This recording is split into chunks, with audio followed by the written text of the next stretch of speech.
All right, everyone. Today, I want to talk about a very specific item and why you want to start working on this, because eventually you're going to end up needing to get 100 of them, and it might end up taking you a bit of time in order to do so. Now, I've got my sailing and material page open here for a specific reason, and that is because that's where this item is going to go. And you can see it's going to be these blood shards right here. I've got 33 of them right now, so I've still got some work ahead of me to end up getting to that 100 number, and I'll explain why you're actually going to need 100 as well. But let me talk about how you actually end up getting this item here and why you want to start planning this out as soon as you can, because it might end up taking you many tries and many different cycles to go to this particular island to get the 100 blood shards that you're actually going to need. Now, these blood shards are going to come from Asura Island, and just so you guys can see what it actually looks like right there, that is Asura Island. Now, don't actually just go there right now, because it only unlocks at very specific times. And if you're looking for the location on the world map where Asura Island is going to be, if we actually take a look at it, you'll see that it's off the southern coast of Shire here, Asura Island, just right there. And again, don't just go there right now, because this island only actually unlocks at very particular times. It's going to be an adventure island, so you can end up going to the calendar and you can see when different adventure islands are, if Asura Island is going to be a part of the rotation of adventure islands, because there's a whole bunch of different adventure islands. And this is why I wanted to make this now and really tell you guys, you want to start working on this as soon as you can, because it's going to take many different trips to Asura Island to end up getting your 100 blood shards. And because it doesn't actually end up showing up all that often, the sooner that you start working on this, the better. So you can see there's tons of different adventure islands, but just as an example today, there is no Asura Island in our rotation of adventure islands. So if we go back, the last time that Asura Island showed up was on the 13th here. You can see it is one of the adventure islands in the rotation.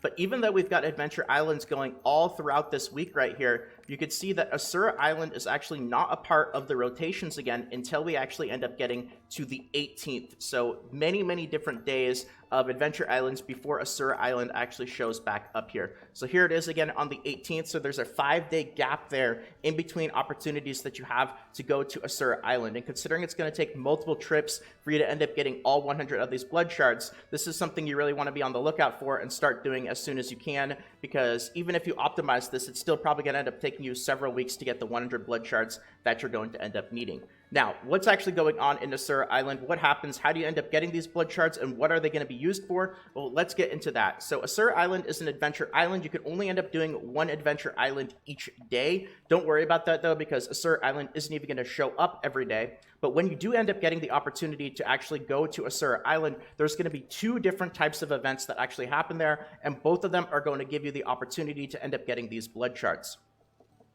So when you arrive, the first of the events is going to be a PvE type of event, and you'll see a little leaderboard when it comes to your actual event notifications, and you'll see here that I was in 3rd place for this one, because this was the PvE one. It really wasn't too bad. You just have to go around and kill an enemy that spawns, and once you end up filling up the entire gauge to 100%, you're going to end up getting rewards. And of course, there is placements. You can see here that I'm in 3rd place for this one, so the higher that you actually place in this PvE event, the more of these blood shards that you're going to end up getting. And you can see here that once this actually concluded, I ended up getting, I think it was 13 blood shards for getting 3rd place, whereas 1st place here actually ended up getting 15, 2nd place got 14, and then 4th place got 10, and I think 5th place ended up getting 8. So you do get a decent chunk of blood shards from placing here. But the more important event actually comes after this, and this is where I did not do so well. And if you don't think you're going to end up doing too well at the second part, you're probably going to end up needing to go to Asura Island even more often. Now, if you are a PvP god and you think you're going to do really well at the second part, you probably won't need to make as many trips to Asura Island. But the second portion of this island is actually a PvP event where I died many times. I didn't do very well because I didn't even really know what to expect here. But the good news is, even if you don't end up placing in the top few ranks, you're still going to end up getting, I believe, a minimum of 20 blood shards. So if you end up getting a few blood shards from the first part and you end up getting a minimum of 20 blood shards, it's probably going to take you, even if you don't do well at all at any part of this island, it's probably going to take you a minimum of 4 to 5 trips in order to end up getting the required 100 blood shards that you're going to need. But you can see here that this part, you just basically, it's an all-out war. You just kill as many people as you can in a deathmatch type of battle. And once enough people end up getting kills, and once that bar fills up to 600, the PvP part and part 2 of this island is going to end up concluding. And very similar to the first part, you're going to end up getting blood shards based on how you place. But even if you don't end up getting first, second, or third, I think first place ends up getting the full 80 or 100 blood shards. Second place ends up getting 80 there. Third place gets 70, 50, 40 for fourth and fifth place. But as you can see, I did absolutely terrible at this event here, and I only ended up getting 9th place, which is awful, but I still ended up getting 20 blood shards. So even if you're not a PvP god, don't feel bad about this. You can still end up getting blood shards, and it's just going to take you a few more trips to Asura Island to end up getting the 100 that you're going to need. So unless you get first place in the PvP portion of the island, you're not going to have the full 100 blood shards, so you're going to have to end up marking it on your calendar, coming back and doing this again.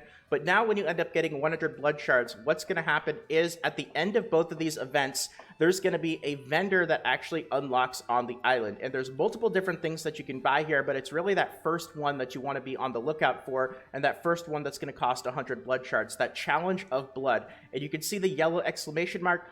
All this item does simply is unlocks a quest chain to actually do that's going to end up giving you the island token for Asura Island, as well as some other minor rewards. So in order to end up completing this island, you are going to end up needing to get 100 of those blood shards. If you end up getting more, or if you want to spend them on other stuff, there's a couple of other things that you can end up getting in this exchange shop. You can see some uncommon rare engravings, a sailing glyph. There's some certain stones in the special sales tab. I don't actually know exactly what they're for, but the main thing that you're really looking for is that challenge of blood, which costs 100 blood shards to end up essentially completing the island and getting the island token. So this is one that's going to take a bit longer. It's going to take a little bit more prep work, something that very unlikely, unless you're a PvP god, you're going to be able to do the first time that you go here. So I wanted to just do a little spotlight on this island because I was kind of figuring it out on myself, and now that I have it figured out a little bit more, I wanted to share this with you guys so that you have a little bit more information going forward in the future. So that's going to be about it for this video. I hope that you guys enjoyed. If you did and it helped out, consider leaving a quick like. Consider subscribing to the channel for more videos like this in the future. And feel free to check out the Twitch stream, twitch.tv/salt, where I'll be streaming Lost Ark as well as other games. Thanks again, everyone. Take care, and until next time.